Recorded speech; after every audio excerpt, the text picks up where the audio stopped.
Tout de suite, c'est notre chronique derrière l'image avec Karim Yayaoui. Bonjour Karim. Bonjour.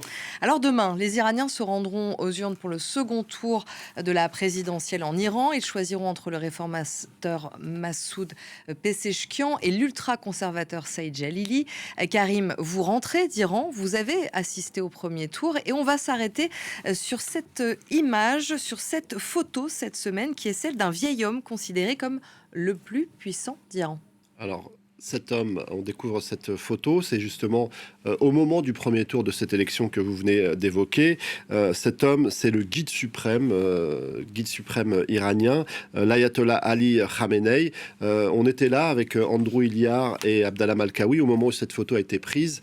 Il y avait une espèce de mise en scène de ce vote du guide suprême avec toutes les télés du monde entier, où il a pris la parole très brièvement.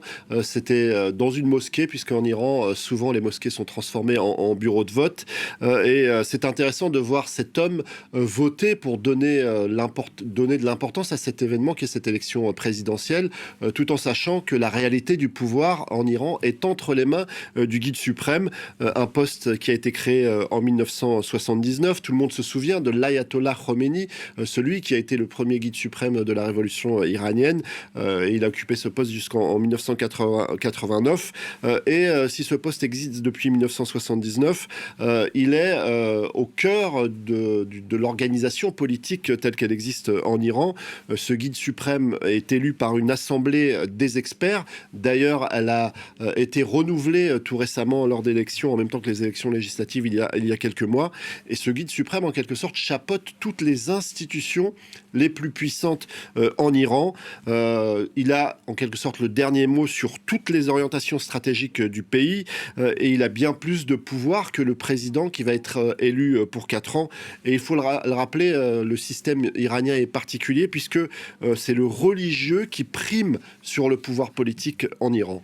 Alors, d'ailleurs, le tout premier président iranien élu après la révolution islamique était un laïc et il espérait bel et bien diriger le pays, mais ce fut une sérieuse désillusion. Justement parce que c'est le religieux qui prime sur le politique. Il s'appelait Beni Sadr, ce premier président. Il va occuper le poste très brièvement entre 1980 et 1981. On va revenir sur cette très courte séquence politique où ce tout premier président iranien post-révolution a cru qu'il pourrait vraiment diriger le pays. Regardez cet extrait d'un journal d'époque de 1980 diffusé sur la télévision publique française. Iran, en prêtant serment hier soir devant l'ayatollah Khomeini, M. Bani Sadr est officiellement devenu le premier président de la République islamique d'Iran. Prestation de serment assez étonnante dans l'antichambre d'un hôpital. Notre envoyé spécial Édouard Laure était là-bas et nous fait revivre cette scène étonnante. Curiosité sans doute pour les quelques journalistes admis dans cette salle d'hôpital, curiosité aussi pour la plupart des dignitaires iraniens qui n'avaient pas eu l'occasion de revoir l'ayatollah Khomeini depuis son arrivée ici il y a 15 jours. À tous, le leader religieux aura semblé bien fatigué, avec des gestes trop lourds, une voix à peine audible et un regard totalement indiscernable. Contraste en tout cas avec l'homme qui se trouvait à sa gauche, Bani Sadr, le nouveau président de la République d'Iran, qui venait ici recevoir la bénédiction de l'ayatollah Khomeini, est devenu, depuis cet instant, beaucoup plus sûr de lui.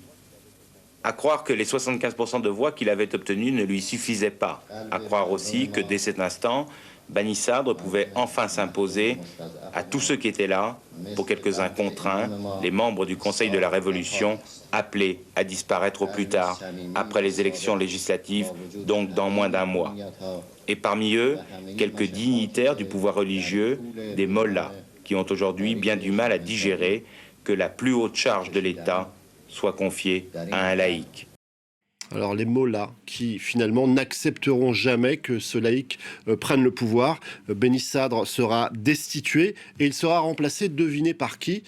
Par l'actuel guide suprême, Ali Khamenei, qui deviendra en 1980 président en Iran. Et donc, cette très courte expérience a montré justement en quelque sorte cette suprématie du religieux sur le politique. Pourtant, pour le pouvoir iranien, ces élections, elles ont de l'importance, elles sont même la source d'une certaine légitimité. C'est vrai, on a entendu Ali Khamenei ce jour-là, lorsqu'il était en train de voter. C'est cette photo qu'on a vue au début de cette chronique, eh bien, il s'était exprimé en expliquant qu'il fallait voter, qu'il fallait en quelque sorte déboussoler les ennemis de l'Iran en apportant une participation massive à ce scrutin électoral. Et c'est vrai qu'on était dans les rues de Téhéran à ce moment-là, on est allé à la rencontre d'une partie de la population, notamment des plus jeunes, et on a bien compris que l'abstention allait être importante malgré les appels répétés du guide suprême. Écoutez quelques réactions d'Iraniens dans les rues de Téhéran. Nous n'avons pas d'espoir que ça change. On n'a pas d'espoir. Le but premier pour les candidats, c'est d'obéir au guide suprême. Ça ne correspond pas à notre objectif. Ils vont juste suivre le chemin qui leur a été tracé. L'abstention a été très importante lors de ce premier tour et on va découvrir une petite infographie qui revient sur les derniers scrutins depuis 2009 et on va voir que c'est la dégringolade. En 2009, 85,21% de participation et elle chute 40%. Lors de ce premier tour à 40%. Alors on avait le sentiment que la participation serait relativement faible, mais ça a été pire que ce qu'on imaginait. Et donc cette participation est clairement un élément de légitimité pour le régime iranien qui puise en quelque sorte sa force dans le peuple. La révolution islamique a été une révolution populaire pour faire tomber un régime honni à l'époque. Et donc finalement ça permet de perpétuer cette légitimité. Et du côté du pouvoir iranien, on en a eu très vite conscience. Je vous propose de regarder un reportage qui date aussi du début des années 80, qui a été diffusé sur FR3, la troisième chaîne publique française. Et déjà, à l'époque, on s'interrogeait sur le vote des jeunes et sur la nécessité d'avoir une légitimité acquise par les urnes. Regardez cet extrait.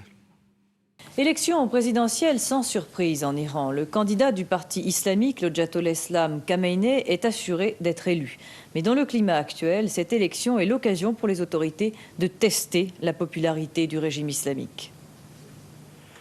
Voter est un devoir religieux. Khomeini l'avait rappelé hier, aujourd'hui il l'a prouvé en se rendant aux urnes dès la première heure. Le guide suprême a donné l'exemple en votant pour son dauphin. Le Ayatollah Islam Ali Khamenei est la dernière chance pour l'Iran islamique. Les autorités ont tout fait pour en persuader les Iraniens. Mais plus que le nom du futur président, c'est la participation des électeurs qui était aujourd'hui la préoccupation des responsables. Ils avaient d'ailleurs mis toutes les chances de leur côté. Le scrutin a été prolongé de 2 heures. Les mesures de sécurité autour des 20 000 bureaux de vote étaient draconiennes. La population pouvait voter tranquille. Reste que les indécis semblent avoir été plus nombreux qu'aux dernières élections. Moins d'affluence semble-t-il, plus d'hommes que de femmes, beaucoup moins de jeunes que prévu en dépit du droit de vote abaissé à 15 ans. La victoire de l'imam de la prière ne fait aucun doute, mais seul le taux de participation des racines Iran de Khomeini reste mobilisé. Alors Karim, si l'essentiel du pouvoir est entre les mains du guide suprême, le système politique iranien n'interdit pas la possibilité d'une alternance au poste de président. C'est vrai, il y en a eu plusieurs, à plusieurs reprises. Il n'y a pas de parti unique du côté de l'Iran, un parti unique avec une organisation militaire. Il y a parfois eu des alternances entre conservateurs et réformateurs. On va découvrir une infographie justement qui nous montre ces dernières années la façon dont se sont déroulés les scrutins. On voit bien qu'il y a eu parfois des alternances avec des hommes politiques très différents. Mohamed Khatami était considéré comme un réformateur. Mahmoud Ahmadinejad, on se souvient, était une figure conservatrice. Et cette période entre 2013 et 2021 où c'est Hassan Rouhani qui a présidé aux destinées du pays. Et donc, si on a constaté une forme de désintérêt pour ce scrutin lorsqu'on était en Iran, on avait aussi vu que c'était tout de même assez clivé, en tout cas en ce qui concerne ceux qui ont fait le déplacement pour aller voter. Et on va justement écouter 2 électeurs qui, on va le voir, ont choisi 2 candidats très différents. Je ne pense pas que la question du vote se pose. Cela va de soi. C'est mon devoir. Et j'attends du prochain président qu'il adhère aux politiques intérieures et régionales adoptées par le défunt président Raïssi. Je veux que ça change et je pense qu'en votant, c'est la première étape du changement. J'espère que la situation va s'améliorer pour les femmes en Iran et je pense que certaines politiques doivent être changées. J'espère que la personne pour qui j'ai voté pourra accomplir ces changements. un espoir de changement qui n'est pas forcément totalement illusoire. On a entendu cette jeune femme expliquer qu'elle votait parce qu'elle aspirait au changement. Et c'est vrai que parfois, l'arrivée au pouvoir d'un réformateur a changé le quotidien des Iraniens. On se souvient de la signature de l'accord sur le nucléaire. C'était justement Hassan Rouhani, que j'ai évoqué il y a quelques instants, qui était au pouvoir. Et ça a changé vraiment la vie des Iraniens parce que ça a permis de desserrer l'étau des sanctions qui étranglaient le pays. Et aujourd'hui, en Iran, certains ont en mémoire cette période après l'accord qui avait permis de changer le quotidien des Iraniens. Mais pour certains observateurs, cette alternance ne serait en réalité qu'une soupape de sécurité du système iranien qui lui permettrait de relâcher la pression du mécontentement populaire lorsqu'il y en a besoin et qu'elle ne serait que de façade. En tout cas, la vraie puissance, la vraie force qui peut permettre le changement, on l'a senti lorsqu'on était en Iran, c'est la société civile et notamment les femmes qui ne baissent pas les bras. On l'a vu quasiment quotidiennement, celles qui ont décidé d'aller voter ou celles qui ont décidé en quelque sorte de défier au quotidien par leur attitude le régime iranien. Et c'est sans doute là qu'il y a une vraie capacité d'alternative et de changement dans le pays. Merci beaucoup, Karim, pour votre